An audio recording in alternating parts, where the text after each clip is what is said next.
Tinubu tó ṣe pariwo tó ń ṣe kùrùkẹrẹ káàkiri ṣe bó ti sọ ní 87-88 pé Nigeria is not one, it's bigger than one entity. Aṣáájú náà sọ. Ó wà paper ó need to have weaker center kó tó lọ. What we have in just like United States of America, we are going to have United States of Nigeria. What we have in if they want to be in Safara, their gold is for themselves.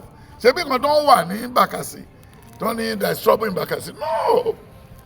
It's just the mineral resources they are picking away from the place.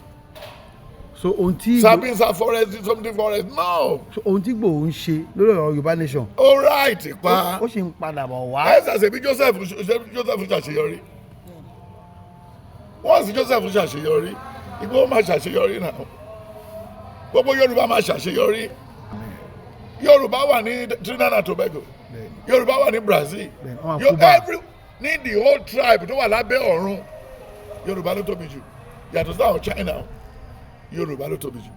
Ṣùgbọ́n láwọn Haúsá pọ̀ jù wá lọ. Láyé ni mo náà wà mélòó ni wọ́n ìṣọ̀pá ẹni ò bá ní nǹkan ló máa ń pariwo ṣé ní professor Haúsá mélòó ló bá pàdé ní New York àfi bẹ́ẹ̀ lè tí Nàìjíríà bá gbé lọ. Ohun tá à ń gbọ́ ni pé wọ́n ní ká ní àwọn ọba aláyé ilẹ̀ Yorùbá ká má bá gbárùkù ti Ìgbòho ni tírú àwọn tí wọ́n sún ní. Wọ́n bá gbárùkù tó à nílé control wọn tá a bá débi tá a lọ.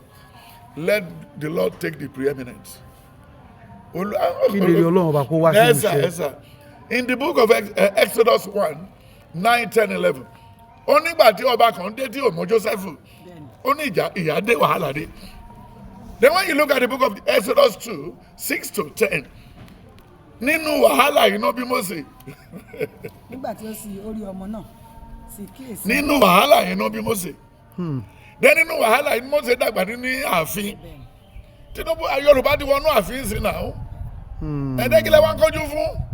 Káwọn yẹn wá ṣe pẹ̀lẹ́pẹ̀lẹ́. Mo ti sọ fún yín tẹ́lẹ̀ pé by 2023 our voice will be heard. Ó wà ní prediction 2022 mo fi hàn ẹ́ náà. Bẹ́ẹ̀ni. Then wọ́n kó temper wọ́n jẹ́ ká dìbò àmọ́ ìta ń lọ. Ẹ̀dẹ̀ rántí ọ̀rọ̀ tí gentleman yẹn sọ.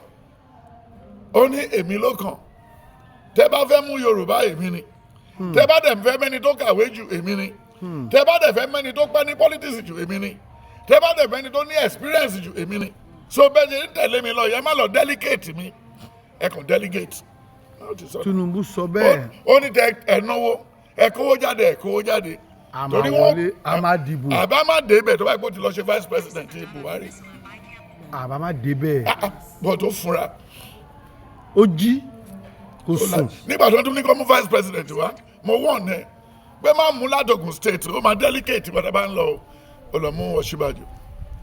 But this orí Ọ̀ṣínbàjò ti pé padà o orí ẹ̀ ti pé wọn ò jẹ́ kó ní nǹkan tó bá rí nǹkan tó kọ proposal tó kọ nígbà tó lọ́jọ́ ẹni Buhari kò mọ̀ pé Buhari olódo òun rò pé bẹ́ẹ̀ wọ́n máa lè ṣe bí ìdí àgbọn kò ta pútù tí tó fi ṣe tán. Ó dàbí ajá tó ń bá àkìtì o. Wọ́n ti ẹ̀ ní àwọn ìgbà kan tí Buhari tó lọ tọ́jú ara tí Ọ̀ṣínbàjò ṣèjọba pé àwọn èèyàn rí yàtọ̀ wọn látẹ́gùn yẹn pé. Wọ́n ní gbà jọ pé dọ̀dọ́rù ló bá ṣẹ̀ sí nígbà tó bá ń pààyàn ní Benue Buhari àmà táyín níbi tó ti jẹ fúlàní dúdú nù àti tó àwọn tó lísìn tó ń sìn ṣé ìgbà tí ẹni tí insurgency kún Nàìjíríà ẹ̀sà ìwọ tó interview mi ń sìn ọkùnrin mélòó ló bí méjì nàìjíríà wo fẹ́ mú kan láti kékeré lọ́jọ́ ìsọjà ẹ̀sìn ni àbẹ́ tó gbé kámẹ́rà ìfẹ́ lọ́jọ́ ìsọjà ó ga o we are under siege ó ga o we are under siege dákẹ́. Let God take his preeminence. Wọ́n ní tó sọ ní Psalm 127 from 4 wọ́n ní bí kò ṣe pé Olúwa ṣọ́ ìlú náà aṣọ́ de ṣe la security wà ń dàgbà tí Abacha kú sínú ilé náà. To tell you the secret today ogun ọ̀run àti ogun ayé parapọ̀ wọ́n yẹ̀yẹ́. You remember the Titanic boat?